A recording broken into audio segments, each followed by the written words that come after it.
নমস্কার প্রিয় শ্রোতা বন্ধু, শ্রুতি সাহিত্যে আপনাদের সবাইকে জানাই আরও একবার স্বাগত। রামায়ণের শ্রীরাম, যার হনুমান যার সবচেয়ে বড় ভক্ত। রামের কথা আমরা সবাই জানি। সেই রামনবমী আর কিছুদিন পরেই আসতে চলেছে। রামনবমী কেন হয়েছিল, এর ব্রত কথা কি আমরা সবাই জানি? জানি না। আজকে তাই আমরা জেনে নেব রামনবমীর ব্রত কথা। রামায়ণ আমরা অনেকেও জানলেও এর ব্রত কথা কিন্তু আমরা সবাই জানি না। আজকের ভিডিও তাই আমরা রামনবমীর ব্রত কথা সম্বন্ধে জেনে নেব। এটি চৈত্র মাসের শুক্লা নবমীর দিন হয়ে থাকে, সেটা কিন্তু আমরা সবাই জানি। রামনবমীর দিনে উপোস করে থাকতে হয়, পিতৃপুরুষের তর্পণ করা হয় এবং ব্রতকথা শুনে জল খাওয়ার নিয়ম রয়েছে। চলুন ব্রতকথাটি আজকে আমরা জেনে নেব খুবই ছোট করে। রাজা দশরথের যৌবনকাল প্রায় শেষ হয়ে এলো, অথচ তার কোনো সন্তান হলো না। বংশ রক্ষা না হয় দেখে দশরথ খুবই চিন্তায় দিন কাটাতে লাগলো।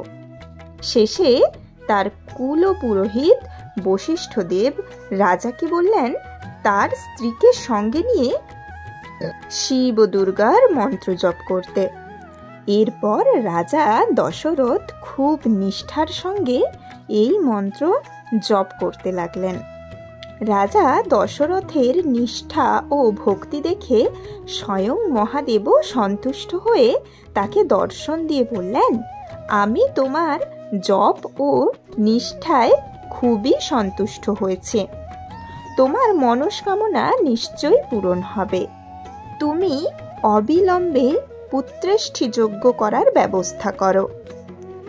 তারপরেই রাজা দশরথ পুরোহিতের সঙ্গে পরামর্শ করে পুত্রেষ্ঠি যজ্ঞ করার আয়োজন করলেন।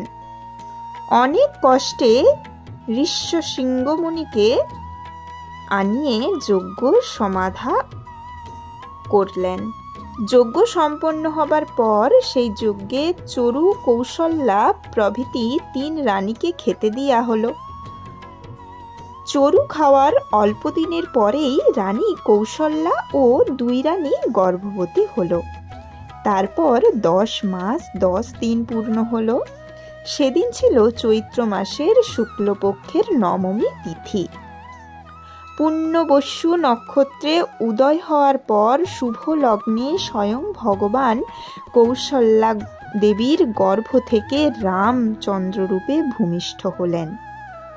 অতি পুণ্যের দিন সেদিন। এই উপলক্ষে রাজ্য জুড়ে উৎসব লেগে গেল।